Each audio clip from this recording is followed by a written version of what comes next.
என் தாத்தாவுடைய வரலாற்றில் முதல் முறையாக ஒரு மூவி ரிவ்யூ.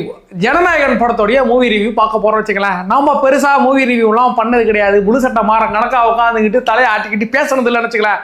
இருந்தாலும் படத்தை பார்த்தோம். அது FTFS கொண்டாடுறதோட பார்த்தோம். அதை உங்கள்கிட்ட பகிர்ந்துக்கிறது நான் பெரும் மகிழ்ச்சி அடைகிறீங்களா.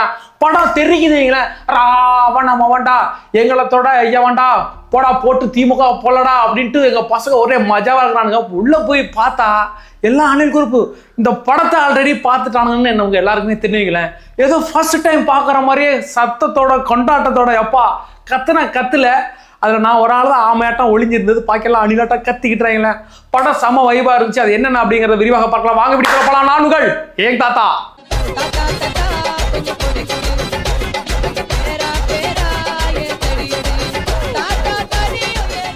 நம்மளோட வீடியோக்களை பாருங்க, நம்ம சேனலை சப்ஸ்கிரைப் பண்ணிடுங்க, லைக் பண்ணி ஷேர் பண்ணுங்க. உங்களோட மேன்மையான தாழ்மையான கருத்துக்களை கமெண்ட் செக்ஷன்ல பதிவிடுங்க. சரி, தளபதி அவரோட அந்த படம் கடைசி படம் அப்படிங்கிறது லாஸ்ட் ஒன் டைம் அப்படிங்கிறது தெரியும்.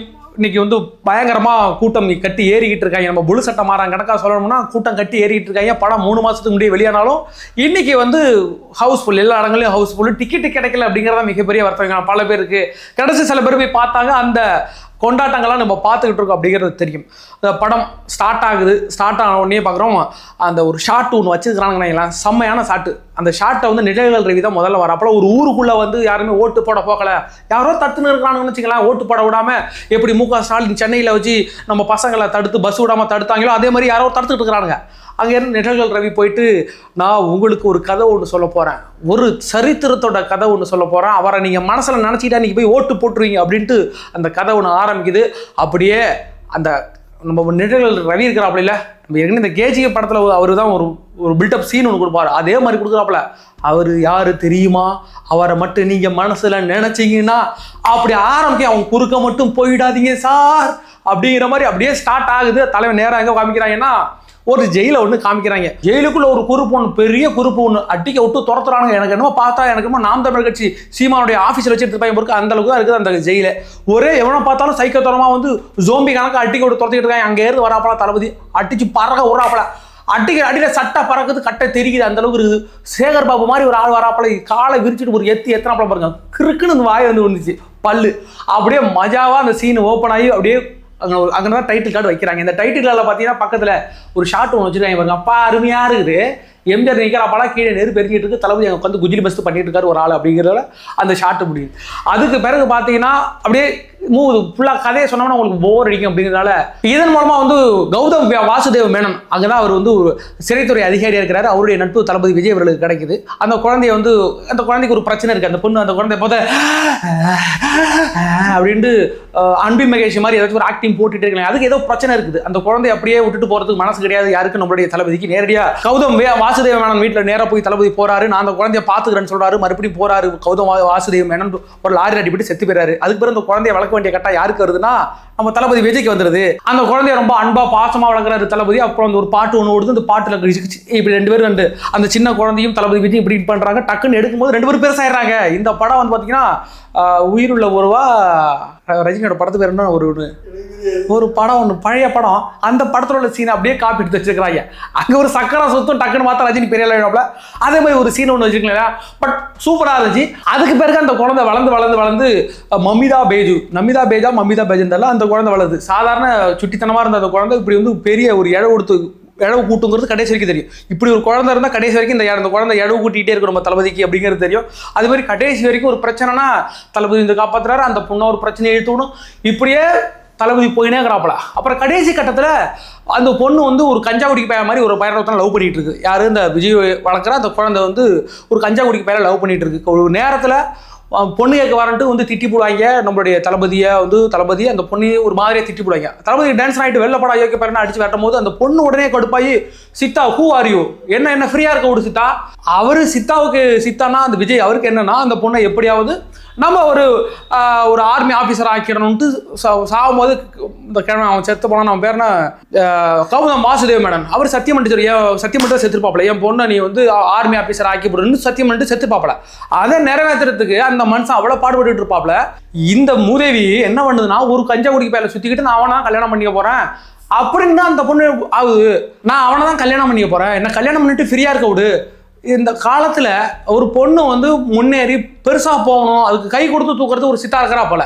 நான் அவங்க கூட தான் போவேன்னு, இந்த பொண்ணு அடம் பிடிக்குது, 2 பேரும் பேசல, டக்கு டக்குன்னு பிரிஞ்சிடறாவோ. பிரிஞ்சிக்கலாம்னா விஜய் வந்து எப்பொழுதுமே நான் வந்து உன்னை பாதுகாக்கணும், நான் உனக்கு அப்பா, அந்த பொண்ணு நீ எனக்கு அப்பாவா இருந்துட்டு போ, சித்தப்பாவா இருந்துட்டு போ, எனக்கு அந்த பையன் தான் முக்கியம்ட்டு அப்படியே சுற்றி நேக்குங்களேன். அப்போதான் அந்த பாபி டியோல் இருக்கான அந்த வில்ல வந்து மிகப்பெரிய வில்லனாக இருக்கிறான். அவன் அந்த பொண்ணை வந்து தூக்கிட்டு வரதுக்கு கிட்னாப் பண்ண போறான்.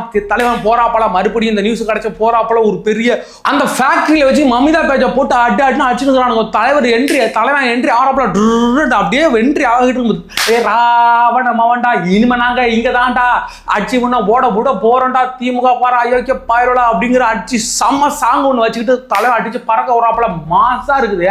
அதுக்கு பிறகுதான் ஒரு வில்லனை ஒன்று என்ட்ரி பண்றாங்க. அந்த வில்லை யாருன்னு சொல்றாங்க, நான் டீகோட் மட்டும் பண்ணிக்கிட்டு இருக்கேன். அவர் வந்து ஒரு மத கலவரம் வருது, அந்த மத கலவரம் வந்து மக்கள் செத்துறாங்க, அதனால ஒரு கட்சி தொடங்குறாரு. இதை நீங்க எங்கேயே கேள்விப்பட்டிருப்பீங்க.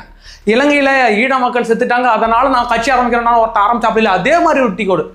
அவர் வந்து 10-15 வருஷமா நான் வந்து கட்சி நடத்திக்கிட்டு இருக்கேன், 2 பெருங்கட்சிகளை மாற்றி மாற்றி ஆண்டுகிட்டு இருக்காங்க, என்ன ஆள விட மாட்டாங்க, நானும் திருடி திங்கலாம்னு நினச்சிட்டு இருக்கிறேன் அப்படின்னு அந்த டயலாக் அப்படியே வச்சுக்கிறாங்க. அது யாரு பார்த்தீங்கன்னா நம்ம பிரகாஷ் ராஜ். இந்த டீகோனா ஒன்று திருநிதிங்கிற மாதிரி ஒரு சீன் மட்டும் வச்சிருந்தீங்கன்னா சூப்பராக டீகோட் பண்ணிக்கலாம் இது யாரு அப்படின்ட்டு. ஆனால் நிறைய ஹிண்ட்ஸ் வச்சு இந்த பிரகாஷ் ராஜா சீமானோட கம்பேர் பண்ணியிருக்காங்க அப்படின்னு தான் நினைக்கிறேன். படம் பார்த்தீங்கன்னு எரிஞ்சு பக்கா போய் நிற்கும் போது மறுபடியும் இந்த பிரச்சனைக்கு பிறகு ஒரு ஃப்ளாஷ்பேக் ஒன்று வைக்கிறாங்க. ஏற்கனவே ஒரு ஃப்ளாஷ்பேக் தான் யார் சொல்லிட்டு இருக்கான்னா, நிழல் ரவி ஃப்ளாஷ்பேக் ஒன்று ஓப்பன் பண்ணிட்டாப்புல. எங்க ஒரு கிராமத்தில் ஓட்டு போடுறது பயந்துகிட்டு இருக்க மக்களுக்கு ஃப்ளாஷ்பேக் வச்சுக்கிட்டு, இவன் பேரை கேட்டா நடுங்காத ஆட்களே கிடையாதுரா, அவன் குறுக்க மட்டும் போயிடாதீங்க சார் அப்படின்னு உங்க ஃப்ளாஷ்பேக் ஓப்பன் பண்ணியாச்சு. இப்போ இங்க பாத்தீங்கன்னா இங்க ஒரு ஃப்ளாஷ்பேக் ஓப்பன் பண்ணி மமிதா பேச்சுக்கிட்ட ஹூ இஸ் த வெற்றி, ஐ மீன் நம்ம வெற்றி கொண்டான் அப்படின்ட்டு அங்க ஒரு ஃப்ளாஷ்பேக் ஓப்பன் பண்றாங்க. அது ஒரு சீன் வருது, வேற லெவல் சீனு. உண்மையிலே சொல்றேன், இந்த நம்ம பிரகாஷ் ராஜ் அந்த காலத்தில் எவ்வளோ அயோக்கிய பையன் இருந்தான், மாவட்ட செயலாளராக இருக்கிற அந்த அயோக்கிய பைய என்னென்ன வேலைகள்லாம் பார்த்துக்கிட்டு இருந்தான் அப்படிங்கிற அங்கே ஒரு சீன் ஒன்று வருது. அப்புறம் பார்த்தீங்கன்னா அங்கே சூப்பரான ஷாட் அப்படின்னா அந்த டேரக்டர் நம்மளுடைய யார் பார்த்தீங்கன்னா வினோத் இருக்கார்ல, அவருடைய அந்த விஷயத்தில் ரொம்ப பாராட்டணும். தூத்துக்குடி துப்பாக்கி சூட்டையும் இந்த 63 பேர் இறந்து போன அந்த கள்ளக்குடி மரணத்தையும் ஒரே ஷாட்டில் ரெண்டுமே மிக்ஸ் பண்ணி வச்சு அந்த விஷயத்தை சூப்பராக காமிச்சிருப்பாப்புல. எனக்கு வந்து வினோத் இருக்காருல, அவர் மேலே எனக்கு மிகப்பெரிய ஒரு மரியாதை ஒன்று இருக்காரு. ஏன்னு கேட்டிங்கன்னா, அவர் வந்து கதையை ரெடி பண்ணிட்டு தான் ஹீரோவை எப்பயுமே ரெடி பண்ணுவார்னு வச்சுக்கலாம். ஒரு கதையை ரெடி பண்ணிட்டு அதுக்கு ஹீரோ தேடுவார். அந்த வலிமை நம்மளுடைய ஜனநாயகனுக்கு மட்டும்தான் ஹீரோவை ரெடி பண்ணிட்டு கதை ரெடி பண்ணியிருக்காரு அப்படின்னு நினைக்கிறேன். உண்மையிலே அவர் வலிமை படம் வந்தப்போ கூட வந்து இது அஜித் படங்க, வேற லெவல் படம் அப்படிலாம் சொல்ல மாட்டார், கதை சூப்பராக வந்து பாருங்கன்னு சொல்லிட்டு போயிட்டார். ஆனால் பார்த்தீங்கன்னா அந்த விஜய்க்கு மட்டும் அவர் வந்து ஜனநாயகனுடைய ஆடியோ லாஞ்சில் பார்த்தீங்கன்னா வட சென்னை மாவட்ட செயலாளர் ரேஞ்சு தான் பேசியிருப்பார். சும்மா அப்படியே பிசுறு தட்டிடும், அடிச்சலாம் நினைச்சாங்க, இது தளபதி படம் அப்படின்ட்டு அணிலாவே மாறிட்டாவில் வச்சுக்கல. அந்த அளவுக்கு எஃபோர்ட் போட்டு அந்த படத்தை அவர் வந்து உண்மையிலே ரொம்ப குவாலிட்டியாக கொடுத்துருக்காரு. அப்படியே படம் போயிட்டு இருக்குங்க.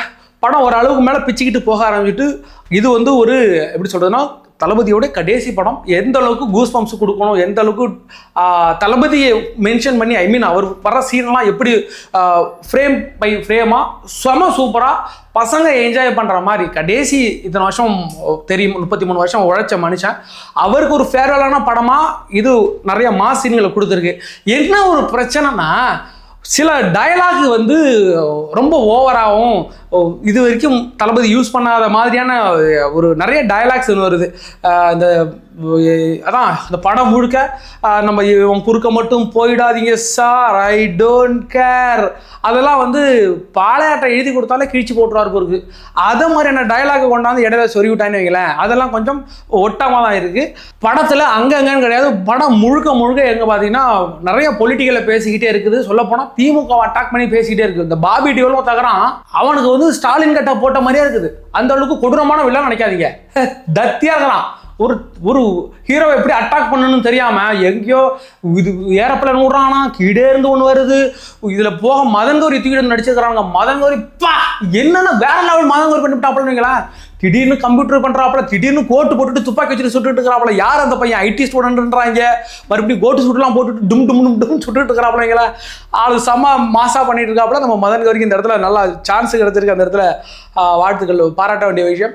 இந்த படம் முழுக்க நிறைய ரெஃபரன்ஸ் வச்சிருக்கிறாங்க. சில வந்து ஒரு என்ன கேரக்டர்னு சொல்லுவாங்க, அந்த கேரக்டர் பேரு என்னமோ ஒரு கேரக்டர் சொல்லுவாங்கல்ல, ஸ்பெஷல் அப்பியரன்ஸா? அந்த மாதிரி அப்பியரன்ஸ் எல்லாம் வேற லெவல் அப்பியரன்ஸ். சொல்லப்போனா நம்மளுடைய அருண்ராஜ் ஐஆர்எஸ் அவர் வந்திருந்தாரு. அதுக்கு பிறகு போக்குவரத்து துறை அமைச்சராக இருக்கிற தமிழன் பார்த்திபன் அவர்கள் வந்திருந்தாரு. அதுக்கு பிறகு பார்த்தீங்கன்னா இந்த படத்துடைய ப்ரொடியூசராக இருக்கக்கூடிய வெங்கட்ர நாராயணனா அவர் வந்து இந்த படத்துக்கு இந்த தளபதி கச்சேரி கச்சேரி கச்சேரின்னு இந்த பாட்டுக்கு வந்து அவர் ஒரு டான்ஸ் ஆடியிருந்தார்.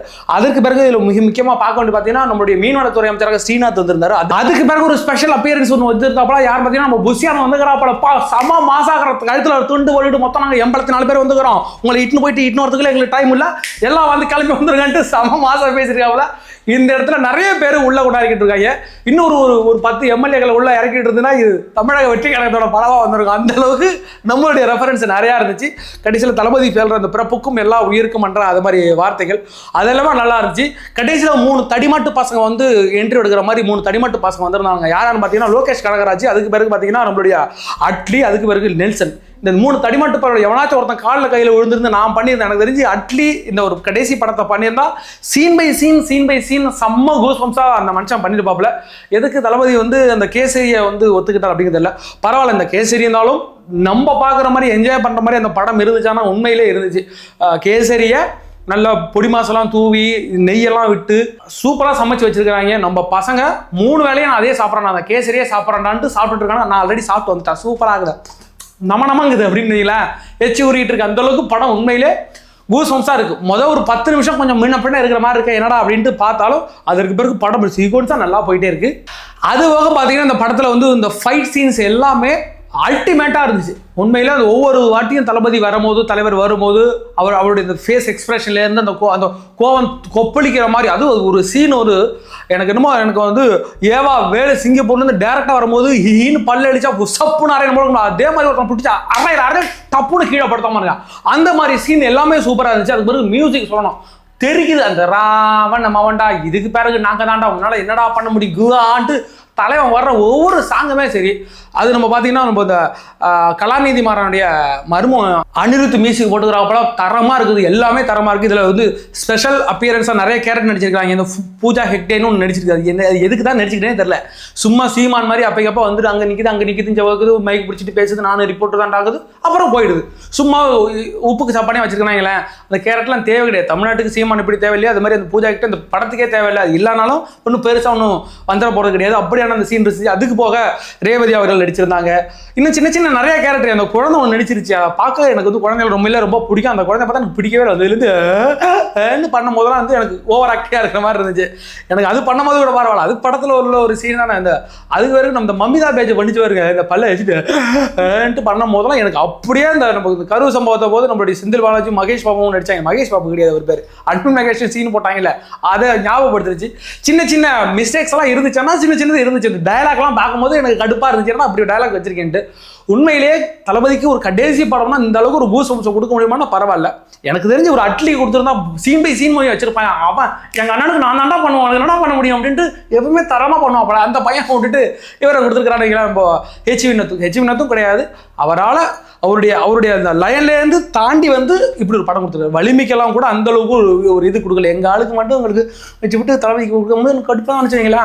பரவாயில்ல, இருந்தாலும் இந்த படத்தில் தளபதிக்காக அவர் இறங்கி நிறைய விஷயம் பண்ணியிருக்காரு. அது கடைசி படம், நம்மளெல்லாம் என்டர்டைன் பண்ணலாம், லைஃப் லாங் என்டர்டைன் பண்ண ஒரு ஆளுக்காக இந்த அளவு கூட கொடுக்காம இருந்தால் என்ன அப்படின்ட்டு தான் தன்னுடைய சர்க்கிள்லேருந்து வெளியில் வந்து ஒரு நல்ல ஒரு கமர்ஷியலாக சூப்பரான கூஸ்பம்ஸான படம் ஒன்று கொடுத்துருக்கிறார் நம்மளுடைய ஹெச் வினோத் அப்படிங்கிறத பார்க்குறோம். படம் உண்மையிலேயே பார்க்க செம்ம சூப்பராக இருக்குது. இவனுங்க வந்துடுவானுங்க பார்த்தீங்கன்னா இன்னும் 2 நாளைக்கு இந்த படம் அப்படி இருக்குது இப்படி இருக்குது, ப்ளூ சட்டை அவன் வந்துடுவாப்பல. அந்த படத்தில் உள்ள சின்ன நொட்டு குட்டு எல்லாத்தையும் கொண்டாந்து இது அப்படி இருக்குன்னு சொல்லுவாங்க, அதெல்லாம் நம்பாதீங்க. படம் நான் ஒரு ஆமை, நானே சொல்லிட்டு உட்காந்துக்கிறேன் படம் எப்படி இருக்குன்ட்டு. பார்க்க சூப்பராக இருக்குது, நல்லா இருக்குது, என்டர்டைன்மெண்ட்டாக இருக்குது. நான் பெரிய இன்டலெக்சுவல், நான் வந்து அப்படிப்பட்ட படம் தான் பார்ப்பேன் அப்போல்லாம் கதை சொல்லிக்கிட்டு இருப்பாங்க. இப்போ பார்த்தீங்கன்னா நான் சொன்னேன், இப்போ இதில் 2 ஃப்ளாஷ்பேக் இருக்குது. ஃபர்ஸ்ட் ஒரு ஃப்ளாஷ்பேக் ஓப்பன் பண்ணுறாங்க, அதுக்கு பிறகு ஒரு ஃப்ளாஷ்பேக் ஓப்பன் பண்ணுறாங்க. நோலன் கூட வந்து இன்ட்ரெஸ்டில் இத்தனை ஒரு இது வச்சுக்க மாட்டாங்க, இவங்க வச்சுக்கலாம் நினைக்கல. இதெல்லாம் சின்ன நோட்டத்தை தான் சொல்லிட்டு இருப்பாங்க, சும்மா இவங்க சொல்லிட்டு இருப்பாங்க, அதெல்லாம் காதில் வாங்கிட்டு இருக்காங்க. போய் பாருங்க, படம் சூப்பராக இருக்குது, ஜாலியாக இருக்குது. பெரிய அளவில் அவங்க குறை சொல்கிற மாதிரிலாம் பெரிய குறைகள்லாம் இல்லை, போயிட்டு பாருங்க. நான் பார்த்துட்டேன். சரி வரட்டமாமே.